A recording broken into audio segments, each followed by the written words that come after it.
Hey y'all, it is 10. What time is it? It's 10:18. Okay, it's 10:18. I got my computer in front of me. I'm at my desk today, so y'all can see all the mess behind me. I got to fold clothes. That's my that's my cute little purse. That's my nail polish box. Everybody got a shoe box with nail polish in it. I don't care what nobody say. And that's a package wrapping on the table, and those are just blankets I need to fold up. But it don't matter, because we are Liddy Bo Biddy anyway. I told y'all I'm posting this episode tonight. We're pushing through how I feel. I'm so tired. I'm ready to go to bed. But I ain't post this episode yet. So I'm gonna post this episode tonight, and then I'm gonna wash my face off and go to sleep. Out. All right, y'all see I got my hair ready. I'm ready for this bed. Okay, but before we get there, welcome back to the podcast.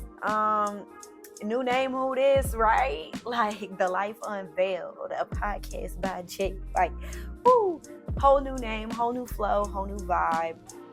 So you know why I stopped calling myself a self-love addict. You know, I'm really gonna miss the name, the theme, and everything. Like that was really a time. Like, but it is unfortunately, well, not unfortunately, it's very fortunate actually. I'm very happy for God saving the boy He did.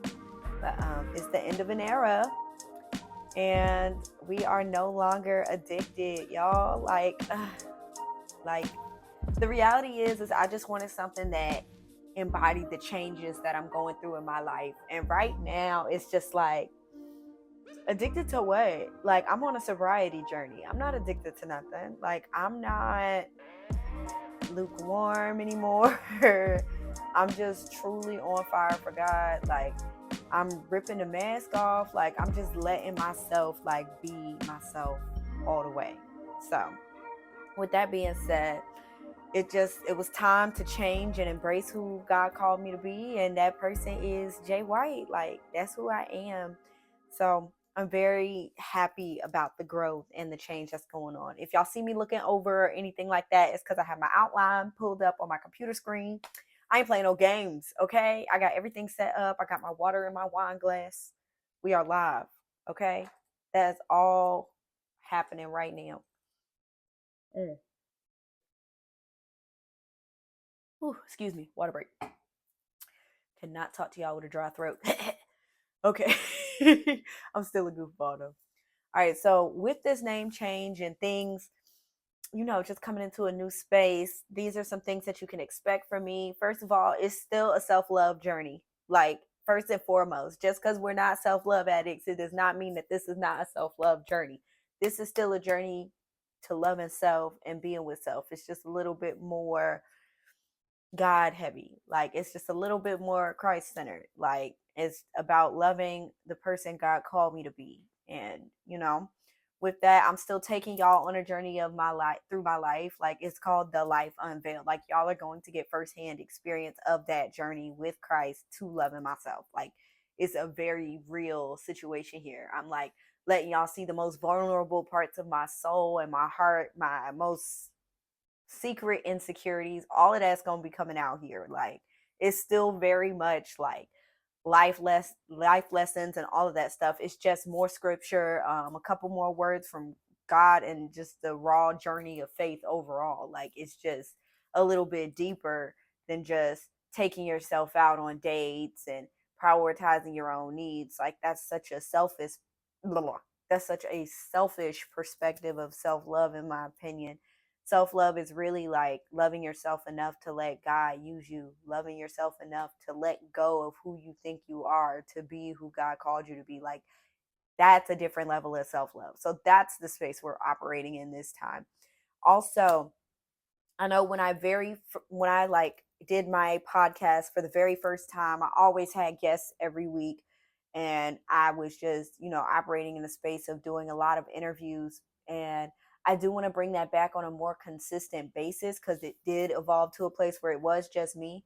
And I do like my solo episodes with you all, but what I'm going to do is have a monthly special episode where I'll bring in a guest and do that Q&A. And speaking of Q&As, I'll still be taking audience questions. So if you have questions about anything I'm talking about, like, by all means, hit me up, slide through my DMs, comment on the page, like, comment on the episode. Like, That's what's going on. What I will tell you though that I'm not doing that I did in the past is advertise the episodes in advance or anything like that. You got to be subscribed. You got to listen to know what's going on. I'm going to hit y'all like Jesus hit us. Like, you got to seek me to find me. Like, I'm not going to be advertising topics in advance or anything like that. You got to listen to the episode all the way through. And at the end of the episode, I will tell you what the next topic is. That's the only way you gonna know. Otherwise, I'll see you when I see you. I don't know. I just have a lot on my plate. I'm doing a lot these days. You know, I have a lot more responsibilities. So I just don't have time for a lot of excess marketing. I'm gonna just be honest, and that's excess. Like, y'all know I got this podcast. You want to listen? Listen, you know, and I'll be here. If not, I'll still be here. Like, ain't no thing but a chicken wing over here. So we'll not be advertising those things in advance, but very much still inviting people onto the show, taking audience questions as they come, addressing them.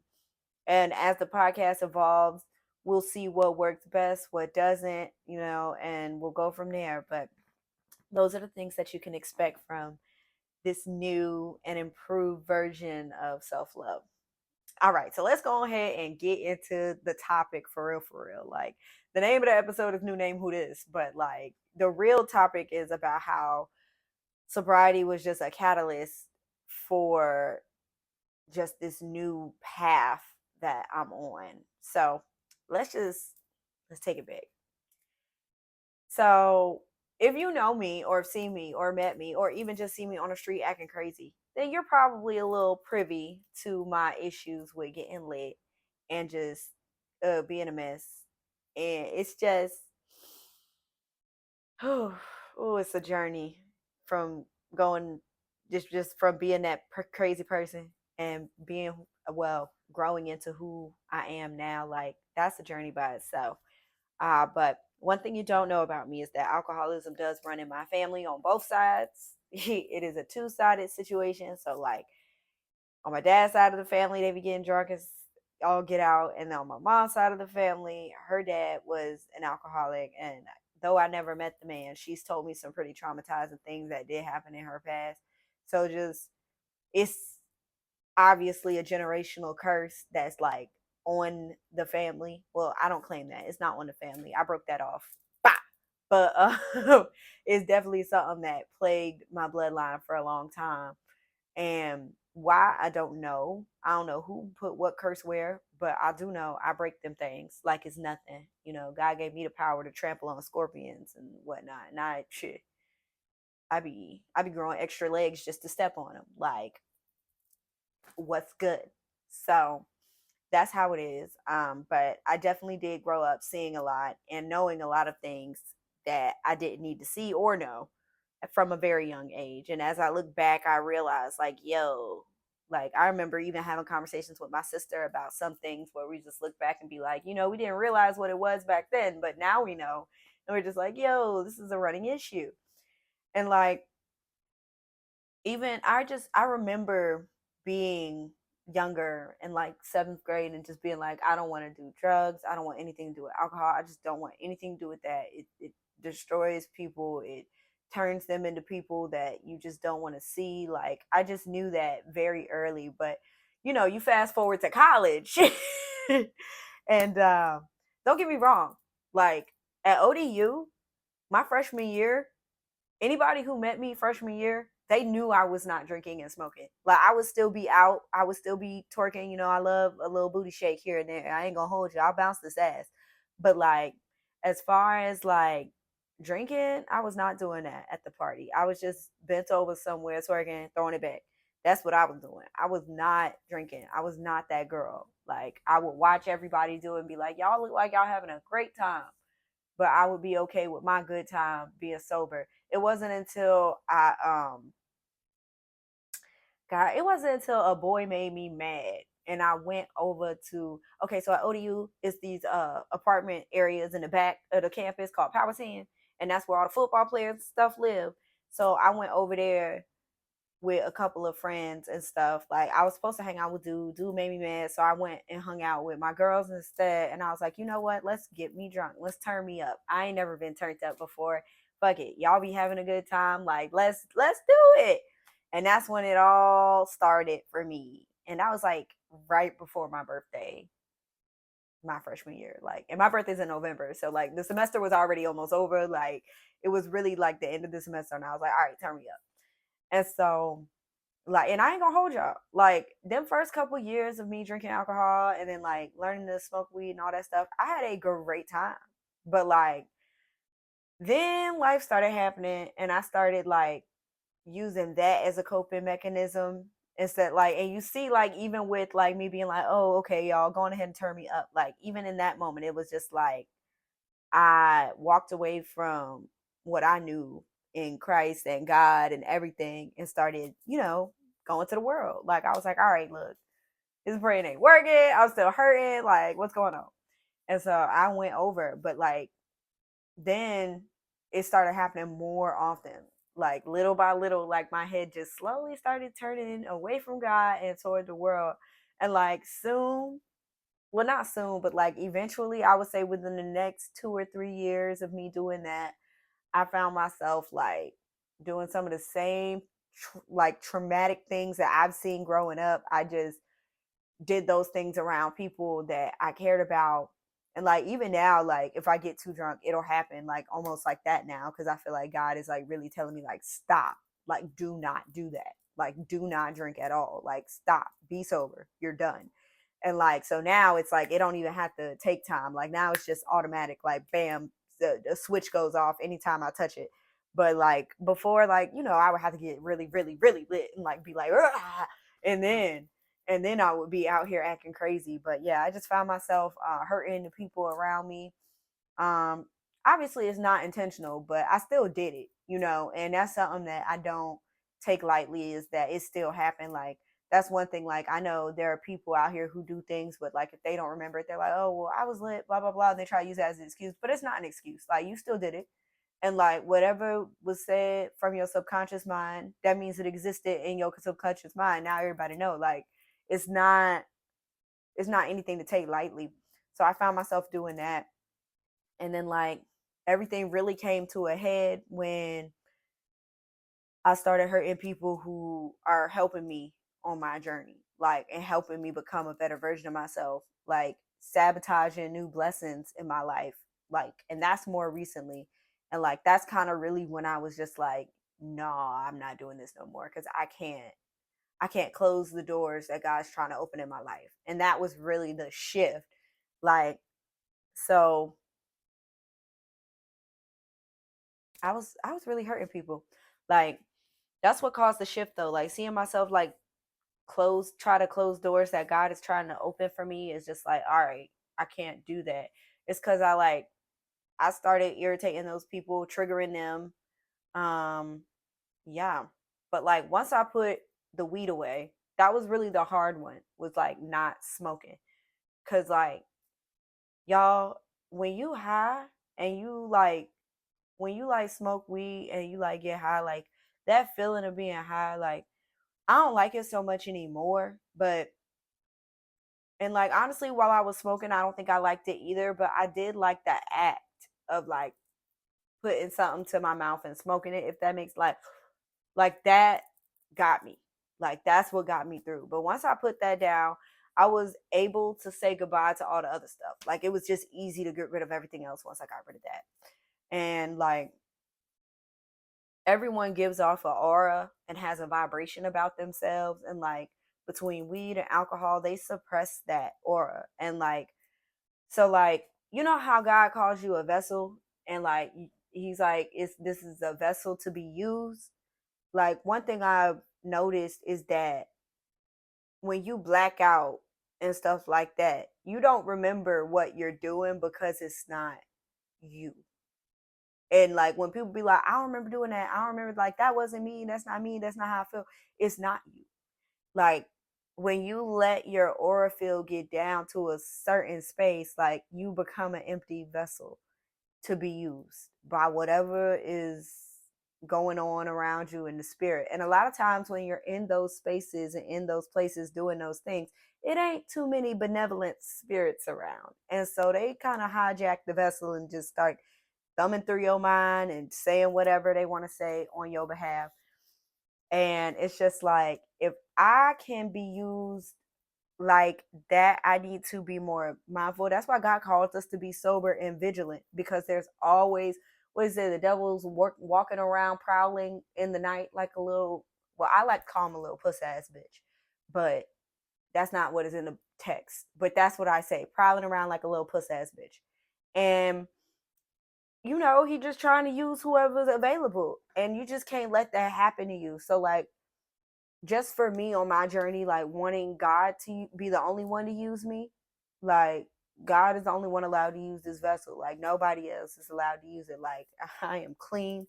He washed my feet. Like this is holy ground. Take your shoes off. Like I almost don't want to ever wear shoes again. Like, cause I'm like Moses, cause the Lord is always with me. And every time he's with me, it's holy ground. Like it's just, let me take my shoes off right now. I got my shoes on from when I went out into the car. Like I feel so disrespectful. Like, but literally, I don't want anybody or anything else using me other than God. So just being more aware of that and more conscious of those things, it's just like, that's really what's keeping me sober for real, for real. Like, I don't even want to think about the fact that like anything can use me. That's crazy.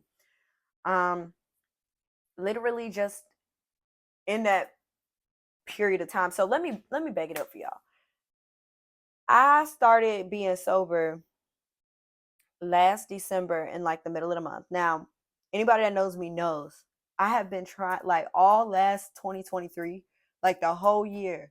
I was like, I'm gonna stop smoking. I'm gonna stop smoking. I'm gonna stop smoking. Like I was saying that over and over and over again, trying to quit, couldn't quit all year. Like it wasn't until after my boyfriend broke up with me and after I had my own little fun, then after that, it just all started boiling up. Like I just really saw like what it was doing, how it was depleting my finances, how I was behaving. All of those things just really led to me just really putting it down for good. And like just that short period of time, I would say like from my birthday to December, like that short period of time, like it was just so much that God revealed to me. Like that's what he was like some of those things include the things about the aura that I was telling y'all about a little while ago. Like God just revealed so much to me. And so that's what really like made me quit. And then once I did quit and once I did stop smoking first, not necessarily the drinking part, but once I stopped smoking and like started making prayer more a part of my life and reading the Bible more, that's when I knew I like that I'm done. I'm fully off weed. I'm not doing that no more. Like it also led me to understand how I was using it as an idol. So like anything you run to in place of God, that's idol. Like if you stressed out and you go to happy hour instead of praying, your happy hour is idol. If you stressed out and you hit the blunt instead of talking to God, that's an idol. If you stressed out and you talking to everybody else instead of talking to God, that's an idol. Like you have to be mindful that everything that affects you, anytime you're running to something in place of where God is supposed to be, it's an idol. And he will remove that because God be getting jealous. And it's not even a jealousy thing, it's a territory thing. I understand that. Like I understand that. It's not about being jealous. It's just jealousy is the way you understand it. But like it's a territory thing. It's like you are mine. You do not get to go to other things and put those things above me because you belong to me. It's just like being in a relationship. That's why Jesus is called our groom, like, or the bridegroom or whatever, because it's just like we are his. Like we are his bride. Like we are to be married to him. Like we don't get to go other places. We don't get to have other partners. Like I'm slapping my right hand onto my left hand and rubbing it in a circle where my ring would be. That's what's going on in the silence for all of you who are just listening and not like watching the video. But yeah, like we don't get to run to other things. Like we have to be mindful and cognizant of the fact that we are the bride to the bridegroom. Like it's a territory thing. Like don't be bringing other things into this space because one, take your shoes off, it's holy ground. Two, baby, you married now. Yous is married now.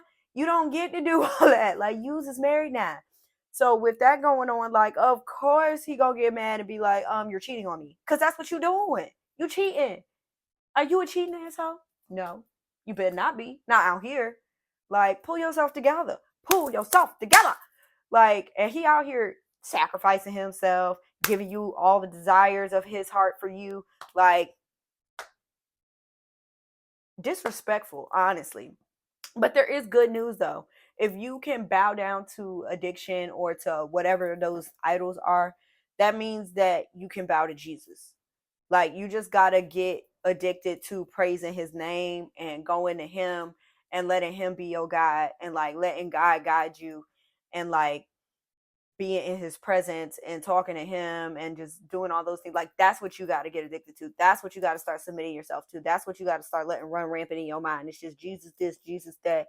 Or, me, I'm still trying to uncover it. They say Yeshua, but I've heard Yahushua. I'm really just trying to do my research and uncover the real name, because the level of lies and foolery going on, y'all. Do y'all know Disney bought the rights to the NIV version of the Bible, and they trying to get J.K. Rowling to write the third book? That is not how prophecy works. Like, excuse me? And why are you buying rights to holy text? Sir, ma'am, whose bright idea was that? Like, what?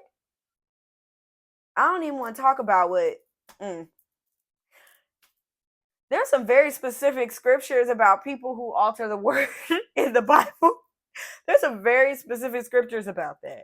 Like, I'm going to just pray for you. Whoever's idea that was, I'm going to pray for you. Because, I mean, there's no amount of praying I can do to save you from that.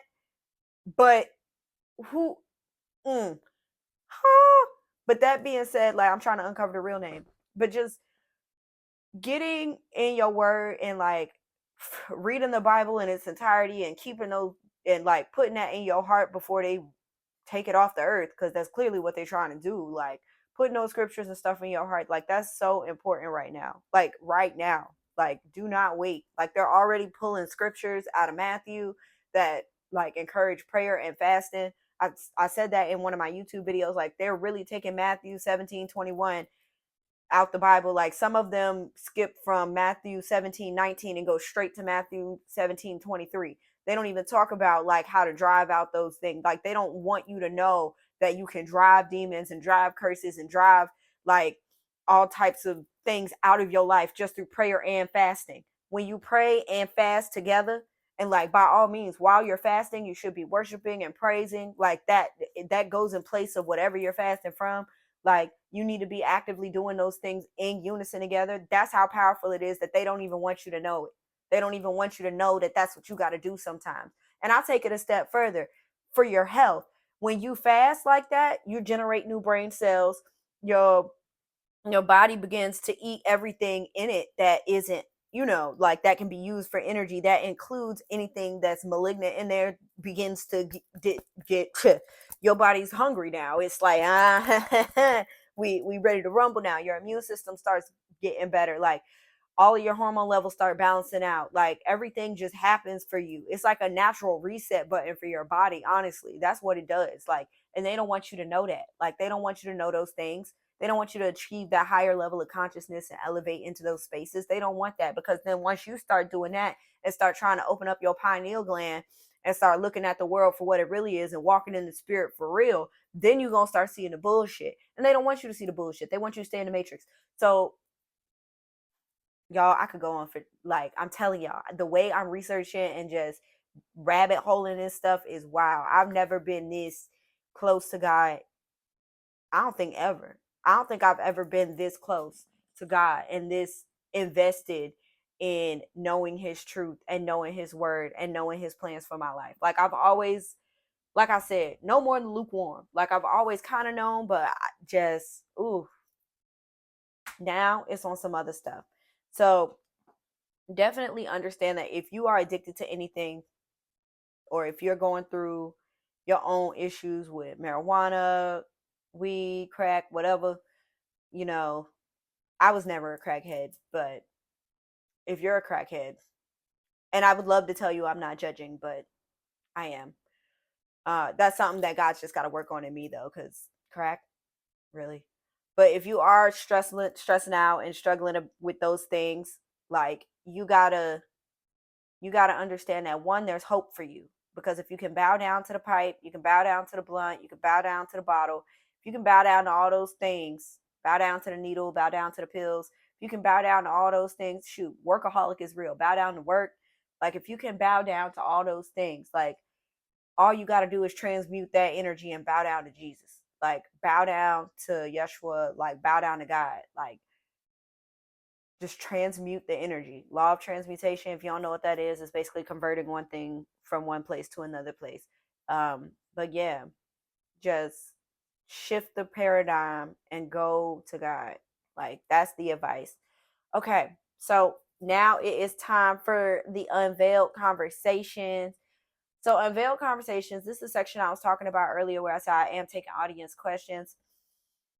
I generated a few on my own because I just want y'all to get a feel for what this section of my podcast looks like. Now, I am going to be I'm going to be taking questions for every episode at the end of the previous episode, and then I'll have those unveiled conversations in the next episode. And like until I find a better way or think of a new structure for that, that's just kind of how it's gonna go. So Unveiled Conversations is the area for the Q&A. So if you have any questions for the next episode's Unveiled Conversations, please stay till the end of the podcast or fast forward if that's what you want to do with your life to get the topic. All right.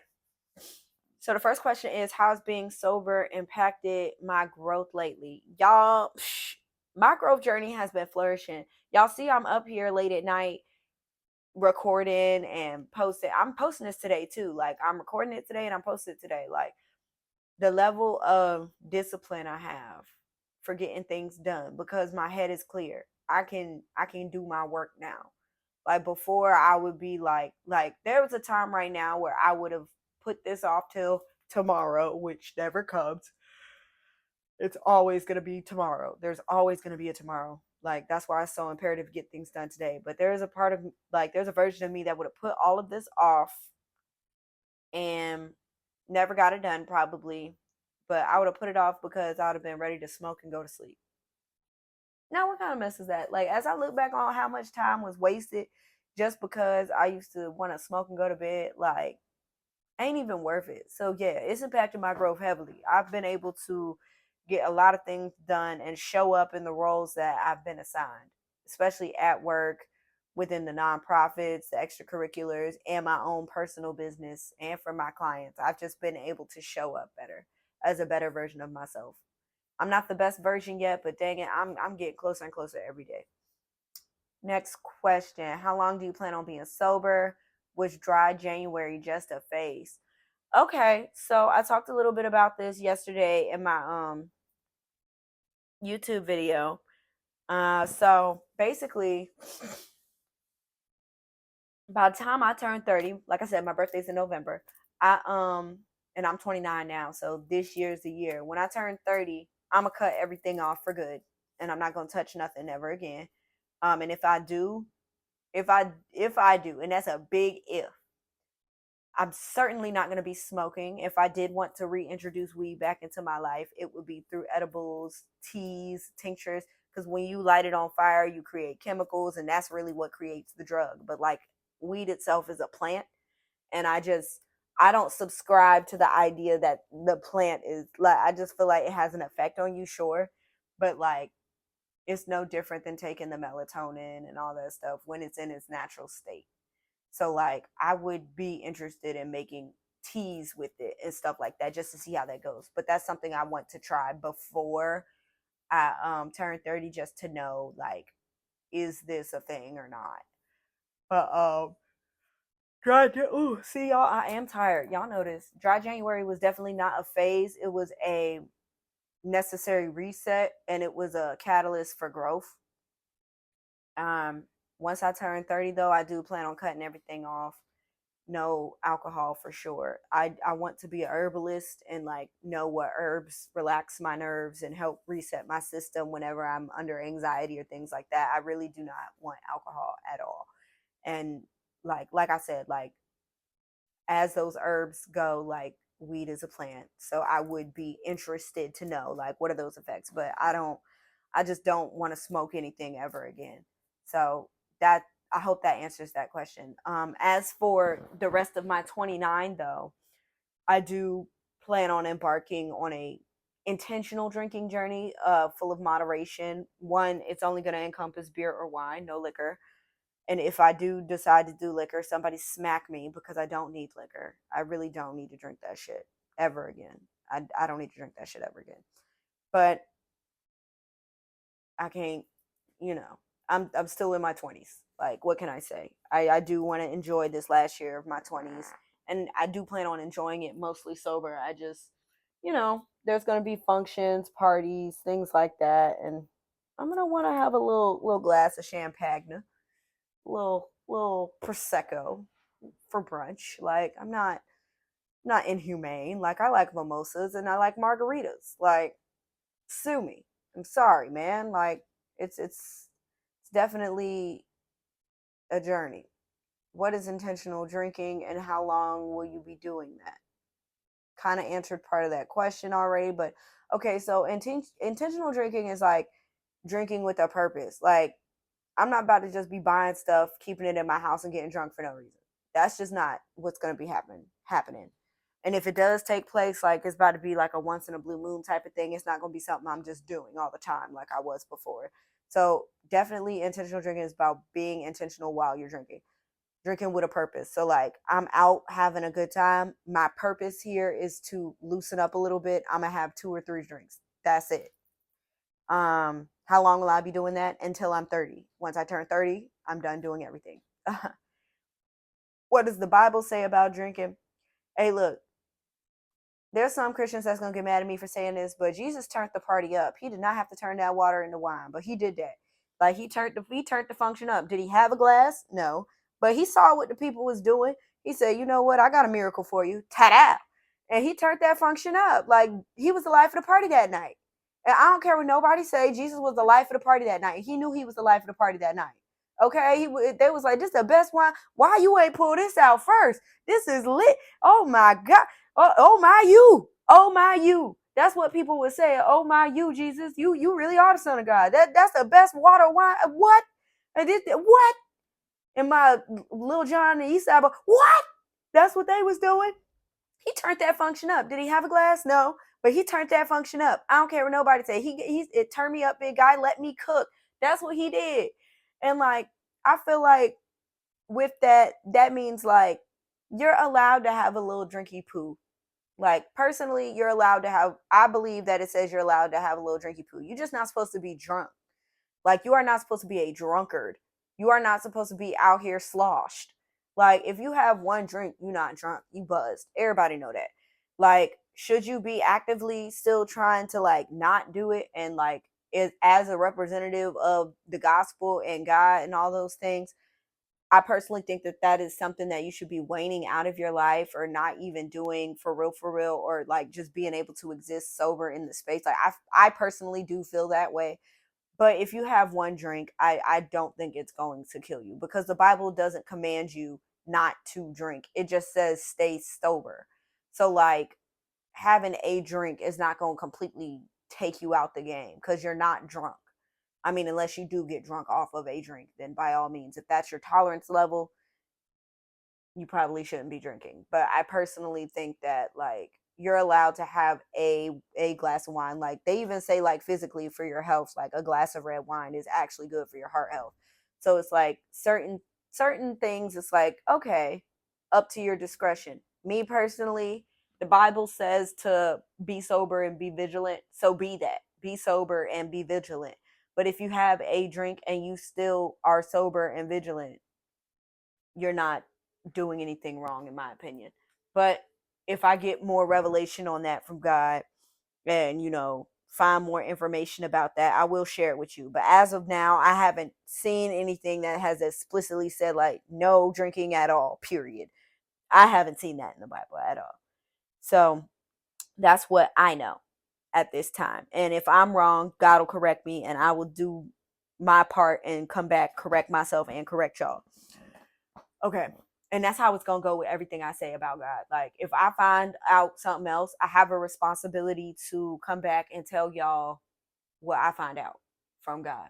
So, and I will be taking that very seriously, because I do not want him to beat me up for leading people astray. Because that's another, that, like I was saying, there's specific scriptures in the Bible about certain things. That's why I'm a little like, that's what's been holding me back for real, I think, subconsciously, from doing this and like being so heavy and into God, is just that knowing that I have that responsibility to guide people to him. I don't think y'all realize how big of a deal it is to be like an evangelist and be somebody that can interpret the word and help people come to God. But like, that's a big responsibility. Like, I'm honored. Thank you for thinking that I'm the guy for the job. Like, whoa, I didn't know I was that good. But Jesus, that is a big mantle. And if you mess up, like, like, there's not really any coming back for that. Like, if God's like, you leading my people astray, you taking them away from me and leading them away from the truth, like, the level of punishment you receive for that is so much worse. Like, cause you, like, that's scary to think about. So like, by all means, if I get something wrong, I'm here for the edification. Iron sharpens iron. Now, don't be in my comments just saying whatever because you don't like what I got to say. That will get you blocked, and then you won't have to you won't have to worry about watching me ever again. Like, I'm like Peter. I ain't like these other Christian people who just don't say nothing and don't do nothing. Nah, I'll cut your ear off. Like, you better be founded and grounded in the truth when you coming for me, or you will get blocked. I will absolutely block you, and you can find your way to God with somebody else, but it won't be with me. Like, that might be something God has to work on me with, but yeah. I got a graph and it's exponential. All right. The more you fuck around, the more you find out. All right. And it gets exponential up in this bitch. Like, I'll be calm and then I won't be. So try if you want to. But like, nah, if you like really are asking questions and you give me real edification founded in truth, like, I can kick it with you. Like, cause I like to be sharp. I want to be pointy. We should all want to be pointy. Iron sharpens iron. We should all want to be out here pointy and with the sword. So absolutely. Oh, the last question is, what advice do you have for people struggling to let go of their addictions and idols and stuff? Baby, my best advice, honestly, my best advice that I could give you is to let it be authentic. Don't get scared into letting things go. Don't force yourself to release things you're not ready to release if you know you're going to go running back to them. Let it be authentic. Let it be a genuine release. This release that I had from these things was genuine. I knew it was coming. I felt it coming for years. I've felt it coming, but I knew in my heart of hearts, even when I wanted to quit and couldn't quit, like, I knew in my heart of hearts, if I made myself stop, it wouldn't be authentic and I would find myself back in the pit, back in the darkness, turning right back to it. I had to let it be genuine. I had to let my body catch up with my spirit. And a lot of times, like, I don't think we talk enough about that as Christians, like how things manifest in the spirit before they come in the natural. Like, that's a personal journey with you. You can spiritually be in a space of, I'm done with this, but physically your body's not there yet. And that's literally okay. That's part of the journey of being a Christian. Like, that is why they say, like, this journey is a process, it's a walk, because it is a walk. You're walking. You're not going to get there. Yes, you can see it. You can see it down the road, like you see it down the road, but you're still back here. And that's okay as long as you're taking steps forward. However, you got to take those steps forward. So I say my best advice to you is to let it be authentic. Don't force yourself to quit something prematurely and then go running back to it and then beat yourself up about it and then stay in that dark place for another umpteen years when you could have just taken the slow, methodical approach to things to get it done the right way. And then now you don't run back. Like, I know for a fact I'm not going to be running back to the things I left because I let myself, oh, sorry, y'all, my eyes itchy. Yeah. But I let myself process both the spiritual release and also the physical release. Like, I let myself process both of those things. And while it took a while, I know I'm not going to go back. So that's the best advice I could really give you, is to be authentic in your release. Really let it go in a natural way. let your hands want to release it. Like, if you do not want to release it, and you know in your heart of hearts you're not ready to let this thing go, whatever it is, don't force it. Like, wait till you're ready. I don't think a lot of people say that, like, and they're like, no, you gotta cut it off right now. You gotta be quick and easy. But like, I'm not one of those people. Like, I'm just not one of those people, and I'm not gonna tell you to do that. Like, I feel like an authentic release, whether it's the long way or not, like, it needs to be authentic. You gotta mean it. And you gotta mean it in your heart of hearts, in your mind, and your spirit. You gotta be fully convicted to let go and really let go and mean it. So that's my best advice I could give you. Well, that concludes episode 1, y'all. Follow me on Instagram for more self-love branding, and most importantly, the Lord. All caps on that one. I am at the Life of Jay White there as well. Remember to always run to God first. Don't put anything ahead of God. Like, even while you're struggling, God wants to hear about your struggles. Like, still talk to him on a daily basis. Even when you make that mistake again, turn back and be like, Jesus, I made that mistake again. He gonna be like, all right, hey, I know you was gonna do it. Come here, let me hug you and show you the right way to go. And next week's topic, which is tomorrow, will be on desires. So my DMs are open for questions and things like that. But I do have a preset list already put together just in case nobody hits me up. But thank you all for being here with me today. Welcome to the Life Unveiled. This is a new journey. I just feel more real and raw with y'all already. So I'm very excited about this. All right. Y'all have a wonderful day. And I will be talking to y'all again tomorrow night. Peace.